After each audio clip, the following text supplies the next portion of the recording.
இந்த வெயில் வர வர படாத பாடுபடுத்துதுங்க. இந்த வெயில்ல மண்டை சூடாகி, டென்ஷன் அதிகமாகி, பிபி பிரஷரே வந்துரும் போல இருக்கு. இதெல்லாம் வராம இருக்கிறதுக்காக குளு குளுன்னு ஒரு மோர் குழம்பு வச்சு சாப்பிடலாமா? எப்படி செய்றதுன்னு பார்க்கலாம் வாங்க.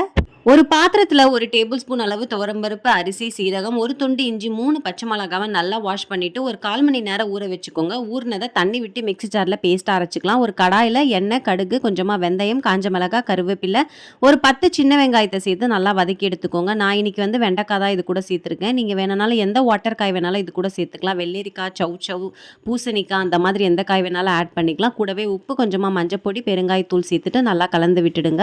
கொஞ்சம் பாதி வதங்கி வந்ததுக்கு அப்புறமா நம்ம அரைச்சி வச்சிருக்க பேஸ்ட்டை நம்ம இது கூட சேர்த்து ஒரு நிமிஷம் போல் நல்லா மிக்ஸ் பண்ணிக்கலாம். நல்ல கெட்டியான தயிரை மோராக தண்ணி விட்டு அடைச்சி இது கூட நம்ம சேர்த்து கேஸை லோ ஃப்ளேமில் வச்சு குக் பண்ணுங்க. ஏன்னா இது கொதிக்கக்கூடாது, கொதிஞ்சா திரிஞ்சிடும். அதனால் லைட்டாக இந்த மாதிரி நுர வரும்போது கேஸ் ஆஃப் பண்ணிவிட்டு சாதத்தோட வச்சு சாப்பிட்டிங்கன்னா வேறு லெவலில் இருக்கும்.